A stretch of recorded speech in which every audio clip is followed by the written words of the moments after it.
Ayan, mapagpalang araw po sa bawat isa at kayo po ba ay nais pumunta ng Baguio o nagbabalak pumunta Baguio or papunta na ng Baguio at nangangailangan po kayo ng matutuluyan or wala pa po kayong matutuluyan, meron po akong ire-recommenda sa inyo. Hindi po ito sponsored.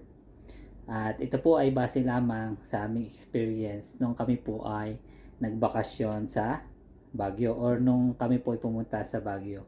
Ito po ay nire-recommend ako kasi una po sa lahat, ito po ay abot kaya ng ating bulsa.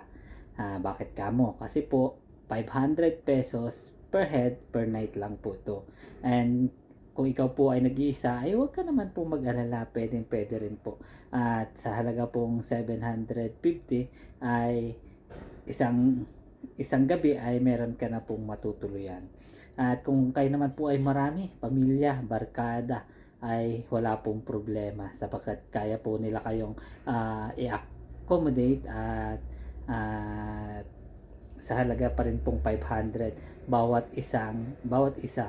And ikalawa po ay napakabait po ng may-ari, talaga pong asikasuhin kayo. At kung mababasa niyo po sa rating at sa comment sa kanilang Facebook page, ay marami po silang natulungan. At ikatlo po ay maganda at malinis po yung lugar. At ipapakita ko po sa inyo mamaya. Malapit din po ito sa Mirador Hills. Pasensya na, tayo po ay may pagkabuyoy. Mirador Hills Eco Park. Malapit din po ito sa may Lourdes Grotto. At isang sakay lang po sa jeep papuntang Diplomat Hotel. Ito po yung i-recommenda ko sa inyo na matutuluyan. Ayan, ito po. Ayan, nandito po yan.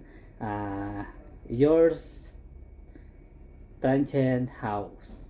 Pasensya na, medyo buhay po tayo. Ayan po yung kanilang Facebook page. At mas maganda po ay before kayo pumunta ay kontakin na po ninyo sila. Kasi kalimitan po dyan ay puno din yung kanilang room, lalo na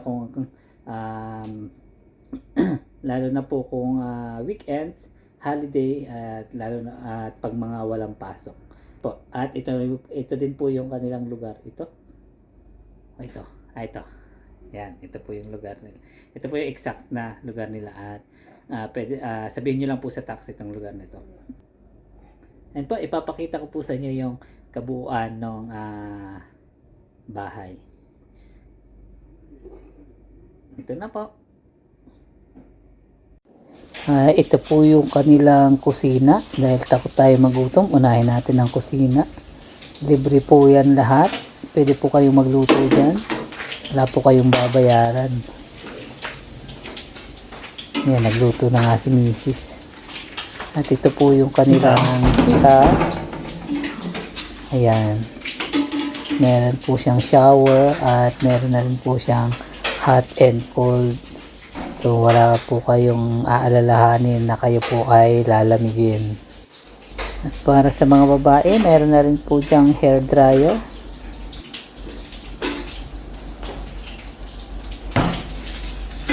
At ito naman po ang dining area. Ayan po yung dining table nila. And ayan.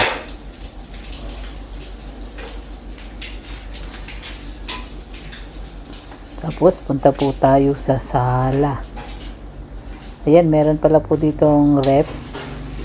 Pwede po tayo maglagay dyan ng mga pagkain, lulutuin, at tubig. Kung ano pong gusto nyo ilagay dyan sa ref, pwede pong makilagay dyan.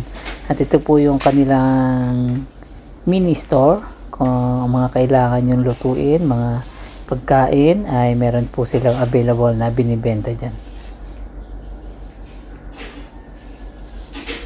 Ayan po yung isang room. Yan, yung nakabukas, yan po yung room namin. Hindi ko lang na-videohan. Ito yung room 1, which is kung saan may sarili siyang CR. Medyo mahal lang siya ng konti. I think 1,200 yung room. Tapos ito po yung kanilang sala. Yun yung isa pang room. Marami pong room dito. And kahit po maramihan ay kaya po nila kayong i-accommodate. Ito naman po yung sa terrace nila. At ayan po yung makikita natin, yung view. Ayan, ito yung terrace nila. Ayan.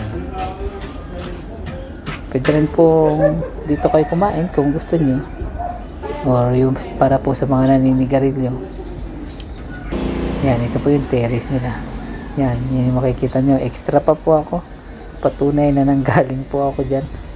Nanggaling po kami dyan. Ayan, maganda po yung tanawin dito.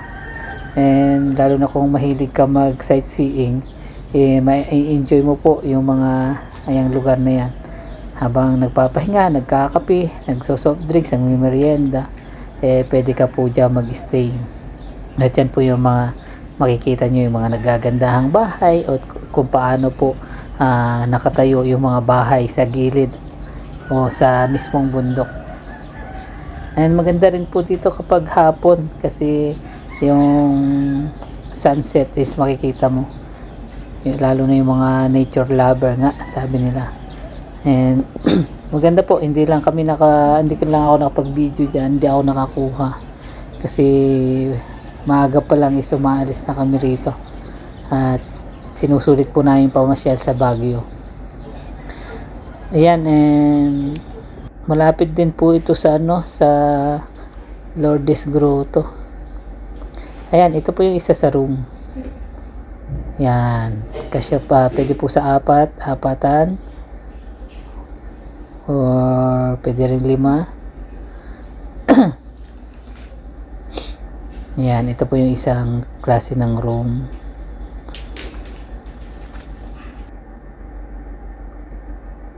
At ito naman po yung isa, pwede pong dalawahan or pwedeng 4, 3, depende po sa inyo.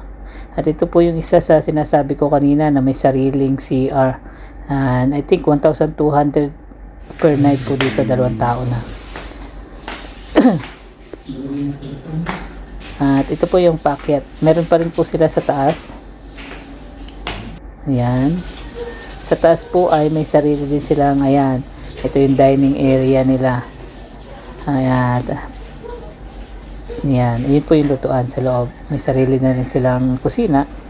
At ito po ang dining area.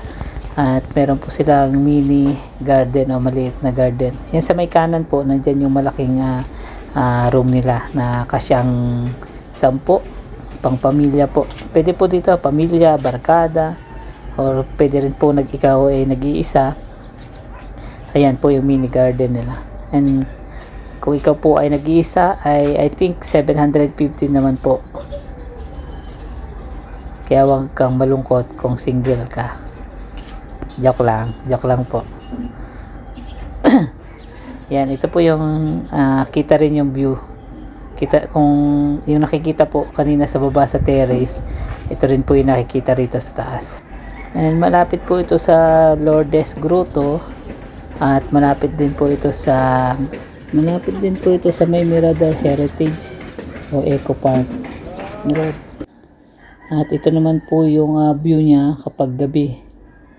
Yan. Kita niyo po yung mga ilaw ng mga bahay. Ayan po yung view pag gabi.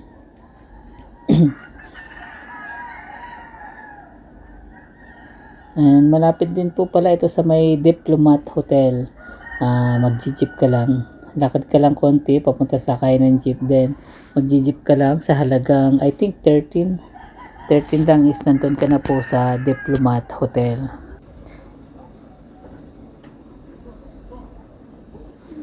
At kung may iba pa naman kayo papasyalan katulad sa Burnham Park, ay magtataksi ka na lang po. At hindi naman po ganun kamahal sa taxi.